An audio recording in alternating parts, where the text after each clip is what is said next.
আসসালামু আলাইকুম সবাইকে।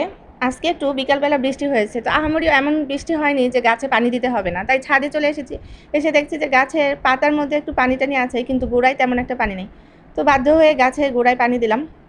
আর এখানে হচ্ছে অপরাজিতা ফুলের গাছের কারণে মেহেদি গাছটা তেমন একটা গ্রো করতে পারে নাই। তো একটু কেটে দেওয়ার কারণে এখন আবার গাছটা সুন্দর তাজা হয়ে যাচ্ছে।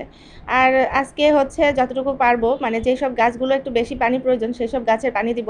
আর তাছাড়া মোটামুটি যেহেতু একটু বৃষ্টি হয়েছে, কালকে সকাল পর্যন্ত এই পানিতেই চলবে। আগামীকালকে সকালবেলা ইনশাল্লাহ আবার সব গাছে পানি দেওয়ার চেষ্টা করবো। কারণ দিনে এত বেশি রোদ পড়ে, ওই রোদের গাছগুলোর অবস্থা খুব খারাপ হয়ে যায়।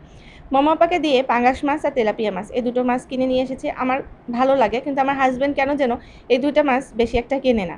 বিশেষ করে পাঙ্গাস মাছ কিনলেও তেলাপিয়া মাছটা কিনতে চায় না। তো মামাপা সেদিন বাজারে গেল, বললো যে সুন্দর তেলাপিয়া মাছ উঠেছে আর এই সাইজটা আমার ভীষণ প্রিয়। তাই আমি বলেছি অল্প করে কিনে নিয়ে আস। আর বাসায় তো বিড়াল আছে, তাদেরকেও একটু মাছ টাছ দিতে হয়। আর নিয়ে এসেছে লাল শাক।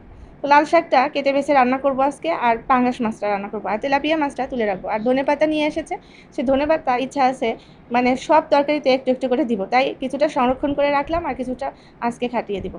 আর মামাপাকে বলেছিলাম একটু কচু শাক নিয়ে আসতে। আমার আবার কচু শাকের প্রতি একটু দুর্বলতা আছে।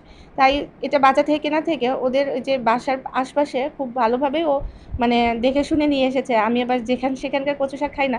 আর ওর ওখানকার কচু শাকগুলো মুখ ধরে না, যে কারণে আমার কাছে ভীষণ ভালো লাগে। আমি প্রায়ই ওর কাছে বলি যে আমাকে একটু কচু শাক এনে দিও। তো ও কচু শাক নিয়ে এসেছে, আমি ওটা রান্না করেছিলাম। তো এই তো আজকে আমার ছোটোখাটো